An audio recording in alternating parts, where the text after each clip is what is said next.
waaw di am contentement bu rëy parce que c'était très difficile quand même c'était très difficile au passage dañuy remercier en premier la rajo Joko FM waaw parce que li tax ñu leen di remercier ils nous ont accompagnés depuis le début ménagé wuñu benn effort pour accompagner ñu vraiment suñuy partenaire la ñu ngi leen di remercier président bi di remercier journalistes yi di leen remercier yéen ñëpp bon sunu impression bi njëkk mooy am contentement di am aussi déception ak amertume bu mag a mag parce que lu toll ni finalu coupe du Sénégal ñu joué que suba teel vraiment loolu lu ñuy déplorer la lu ñu metti lool la malgré que ni kontaan nañ parce que xale yi indil nañ ñu coupe bi à risque mais ñu ngi koy déplorer bu baax a baax c'est malheureux pour ce football Sénégal vraiment. lan moo déterminant parce que keroog waajal final ba presque des ay benn fan ñu renvoyé ko tey ngeen ñëw ak li nga xamante ni moom mooy force ngir jouer jusqu'au bout lan moo nekkoon déterminant ba loolu mën a am. waaw mooy comme li ñuy wax rek boo nekkee ci benn mbir mu am des choses yoo xam ni ça se passe te yow amoo maîtrise bi muy ni ma ko mën a waxee peut-être AJEL dérange noonu laa ko mën a waxee AJEL dérange au niveau de la fédération parce que yaakaar naa ni bu ñu amee benn cas boo xam ne ni vraiment amoon na ñu statuer si ba pare à 3 jours 4 jours d'une finale aussi importante ñu renvoyé ko parce que y a eu appel boo xam ne mënoon nañ vider le cas ñoom ñëpp ñu toog seetaan parce que tout simplement c'est AJEL qui dérange mais le facteur bi nga xam ne nii mooy yokk motiver xale yi tey mooy il fallait que coûte que coûte ñu indi coupe bi à Rufisque pour wane ni ñoom loolu ñu teg seen tànk di ko def chaque jour seul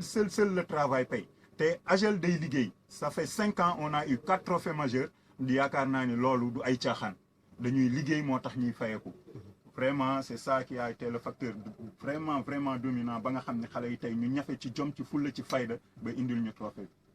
bi. Sembène yéen lan moo leen motivé woon keroog d'abord biñ ne renvoyé nañu final bi ngeen war a jouer peut-être première partie bi avant TFC ngeen renvoyé ne final bi lan moo leen animé woon ban noonu la ko dundee woon ñu renvoyé final bi. waaw biñ ko renvoyé noonu métti woon na quoi métti woon na sama collègue sama kii coéquipier yi quoi métti woon na leen trop mais motivation bi gars yi gën a am tamit mooy li TFC jël coupe bi motivé nañu quoi loolu si motivation yi la bokk ba pare gars yi travail bi métti woon na au début c'était dur quoi mais j'espère on le mérite daal on le mérite. On le mérite tey président wax na ko espace u presque 5 ans ngeen jël ñeenti trophée majeur c'est la dire que AJEL mu ngi fi waaye souvent dañuy am problème ni comme si Rufisque na buñ duñu approprié wu équipe bi maanaam équipe bi pas malgré performance yi duñ ko waxtaanee ci mbedd yi duñ ko kii tey en tant que jeune en tant que acteur looy wax waa Tëngéej. waaw waa Tëngéej moom di leen sant di leen gërëm di leen sant di leen gërëm parce que gis nañ taxawu biñ taxaw ko mais AJEL aussi c'est une club quoi même président na ko wax si la fois passée ñu leen invité 5 ans 4 trophées c'est pas donné à n'importe qui. C'est pas donné à n'importe qui quoi. Puisque keroog maa ngi dégg tamit ci biir waxam naan AJEL 5 ans mu ngi dem final mais mënul am benn jour sélection. benn loolu du yoon parce que ñun tamit nous sommes des joueurs quoi. football mooy suñu métier dañoo bàyyi lépp di football kon tamit 5 ans de jël si ay trophée tamit pour man gars yi war nañ la mën a suivre war nga mën a am ay sélection ñuy tudd AJEL fu sori daal. mais aussi bëgg ngeen dëkk bi jàpp ci parce que tey bu fekkee ni AJEL mu ngi fii di jël ay coupe alors que am na ñoo xam ne dañ naan ponkali wala ngande yi aw ma dara lu mu leen reproché géej nañ leen dégg booba kay at alors que chaque année wala chaque 2 ans coupe mu ngi fii ñëw cela veut dire que nit ñi war ñoo approprier à commencer ñu mel ni acteurs yi muy presse bi que muy autorités yi vraiment ñu jàpp ci liggéey bi parce que ñoom ñoo mën a jaay waa Tëngéej quoi. waaw foofu tamit dinaa si wax tuuti quoi. parce que AJEL metti woon na quoi tamit bëgg nañ gars yi ñëw di ñu jàppale di ñu soutenir si lépp lu ñuy def daal. que ñeenti trophée mën na ne chaque at mu indi trophée waaye dafa mel ni bu ñu nee AGEL du ñu xam sax fu mu féetee camp de base am fu ñu féetee. approprié di def ay conférence di def ay bon parce que du loolu le travail c'est pas ça du tout le travail bi ñu bëgg a dëggantaan mooy les techniciens de surface bu ñu nekkee ci terrain yi di ñafe pour ces gosses là ñoom ñi nga xam ne ñoo ñu war a accompagner financièrement ou bien matériellement ñu koy def mais da ngay gis ne du ñu accompagner dañuy xaar final jot ñu jox la ay jeux de maillot te du loolu c'est pas ça du tout je pense bien que ni dëkk bi ñun ñëpp ñoo ko bokk te trophée yi ñu fiy indi dañ naan AGEL mais dañ ciy teg de Rufisque donc trophée yi pour ñun la mais plus que pour ñoom donc je pense bien que ni war nañ ñu accompagner on en a besoin dañu yor ay xale di leen tàggat yor ay xale di participer ci seen éducation loo ba pare je trouve anormal encore une fois de plus ñu am ñetti mairie d'arrondissement am ay mairie ville ñu nekk fii ñuy budgétiser chaque jour ne sport bi lii lañ koy jagleel d'accord même s'il y a des problèmes mais problème bi ñun ñëpp xam nañ ko donc li ma mënul comprendre rek mooy sport bi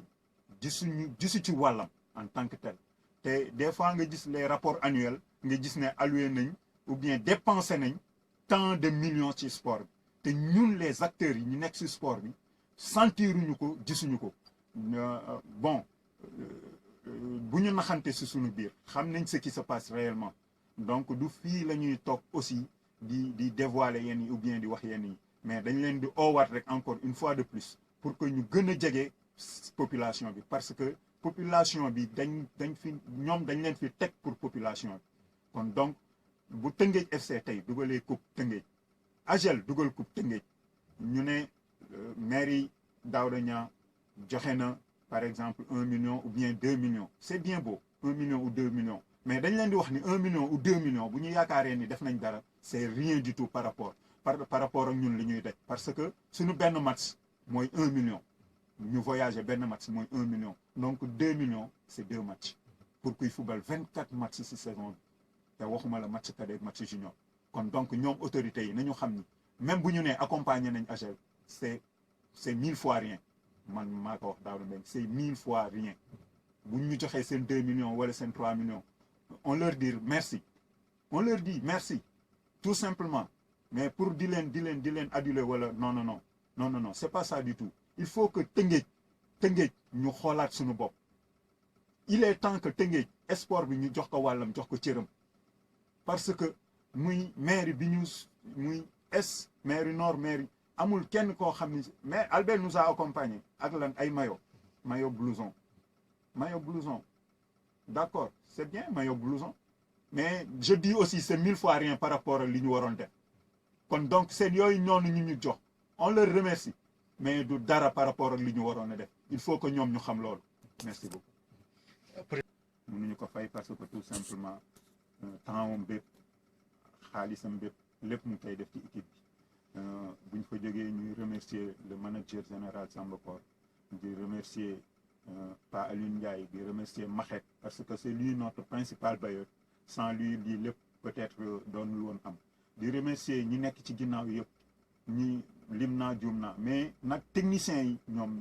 moom lii muy entraîneurs yi muy Mes muy Kasum muy Pascal muy tamit di remercier ñi nga xam ni mooy intendant yeeg ñëpp sonn nañ ci Diaz vice-président yi Benjamin Badretine di remercier aussi l'équipe waaw di remercier l'équipe parce que tamit xale yi ñu jara vraiment dañ leen di encourager parce que c'était pas facile du tout ci ay conditions yu déplorables lañ doon nekk mais ils sont chaque jour taxaw nekk suñu wet musuñu kaas dara musuñu jooy dara vraiment di remercier AGEL gépp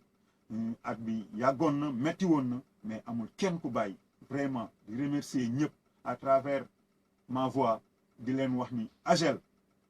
ki ci commencé ki ci gën a ndaw muy Thias ba ki ci gën a mag muy président Ousseynou Ndoye ku ma fàtte du dara parce que rajo moo demee noonu mais remercier nañ leen yéen ñëpp du fond du cœur di leen wax ni alhamdulilahi rabil alamin terminé nañ saison bi ak benn trophée di wax ni aussi appel bi ñu wax rek mooy autorité yi ñu gën a jege population bi loolu rek la ñuy xaar ci ñoom xaaruñu